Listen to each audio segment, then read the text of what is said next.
खतरे में पड़ गई है मालदीव की सरकार, क्योंकि किसी भी वक्त कुर्सी जा सकती है वहां के राष्ट्रपति मोहम्मद मोइज्जू की। अपने घर में गिरते दिखाई दे रहे हैं अब राष्ट्रपति। देखिए, लक्षद्वीप बनाम मालदीव का वो जो पूरा विवाद था, उसमें अब कुर्सी खतरे में वहां के राष्ट्रपति मोहम्मद मोइज्जू की पड़ गई है, क्योंकि बड़ी खबर यह मिल रही है कि मुख्य विपक्षी पार्टी अब अविश्वास प्रस्ताव लाना चाहती है अपने ही राष्ट्रपति के खिलाफ। जी हां, सोशल नेटवर्किंग साइट एक्स के ऊपर वहां के जो मुख्य विपक्षी दल के नेता है अली अजीम, उनकी तरफ से ट्वीट किया गया है, जिसमें वो आह्वान कर रहे हैं पूरे विपक्ष की तरफ से कि सरकार के खिलाफ अविश्वास प्रस्ताव लाओ। जिस तरह से भारत मालदीव का इतना पुराना दोस्त है, उसके बाद भी ऐसी टिप्पणी मंत्रियों की तरफ से की जाती है सरकार के, तो हर कोई ये मान रहा है कि बिना जो वहां के अध्यक्ष है, मतलब राष्ट्राध्यक्ष राष्ट्रपति, उनकी सहमति के बिना या उनकी मनमर्जी के बिना यह संभव नहीं है कि मंत्री इतने बड़े बड़े बयान दे दें। तो अगर मंत्रियों ने ऐसा बयान दिया है तो इसमें राष्ट्रपति का भी हाथ जरूर होगा। और वैसे भी हर कोई जानता है कि मोहम्मद मोइज्जू कैसे भारत विरोधी बयान पहले भी देते रहे,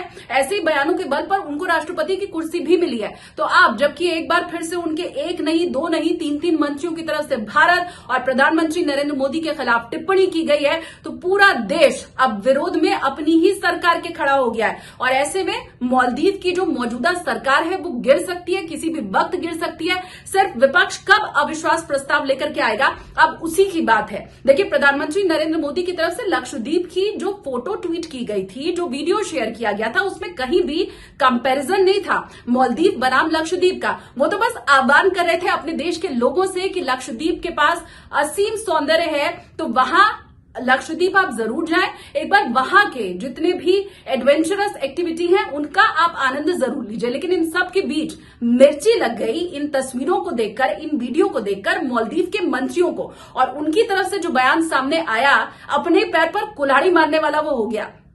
इसी के साथ भारतीयों ने अपनी ताकत भी दिखा दी, वो चाहे चीन के प्रोडक्ट का बहिष्कार करना हो या फिर अब मालदीव के खिलाफ सोशल मीडिया के ऊपर जो ट्रेंड चला, बायकॉट मालदीव। हर कोई ये जानता है कि मालदीव दरअसल टूरिज्म से ही कमाता है, और सबसे ज्यादा टूरिस्ट अगर वहां जाते हैं तो वो भारतीय जाते हैं। तो ऐसे में अगर भारतीय टूरिस्ट कम हो गया तो देश की जो अर्थव्यवस्था है वो तो हिल जाएगी पूरी तरह से, और अर्थव्यवस्था का हिलना मतलब देश का कमजोर होना। और अगर ऐसा हुआ तो इसमें सबसे बड़ा रोल होगा वहां के राष्ट्रपति का, मौजूदा राष्ट्रपति मोहम्मद मोइज्जू का, जिन्हें अभी हाल ही में कुर्सी मिली है। तो वो कहते हैं ना, सिर मुंडाते ही ओले पड़ना, यही काम लगभग राष्ट्रपति मोहम्मद मोइज्जू के साथ हो गया। और अब उन्हीं के मंत्रियों के बयान के बाद वो घिरते दिखाई दे रहे हैं। हालांकि सस्पेंड कर दिया गया है तीनों मंत्रियों को, कार्रवाई उनके ऊपर कर दी गई है, लेकिन इतने भर से देश का विपक्ष न उन्हें छोड़ने के मूड में है और न ही लोगों का गुस्सा कम होने के मूड में दिखाई दे रहा है। अब बड़ा सवाल जो मोहम्मद मोइज्जू के सामने है कि लोगों को समझाएं या फिर अपनी कुर्सी बचाएं, क्योंकि अलग अलग जगहों पर लोगों ने अपनी प्रतिक्रिया दी है उनके खुद के देश में। मालदीव में, बड़ा छोटा सा है मालदीव, हमारे दिल्ली जितना बड़ा है, और वहां की पूरी अर्थव्यवस्था भी भारतीयों के दम पर ही चल रही है। भारतीय वहां पहुंच रहे हैं उस टूरिज्म के दम पर ही चल रही है।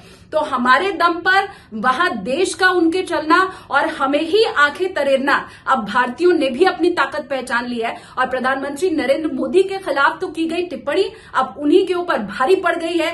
कैसे मोहम्मद मोइज्जू अपनी कुर्सी बचाते हैं, विपक्ष को कैसे समझाते हैं, अपने लोगों को कैसे समझाते हैं, यह सबसे बड़ा प्रश्न चिन्ह इस वक्त है। लेकिन इतना जरूर है कि मालदीव के अंदर अस्थिरता दिखाई दे रही है।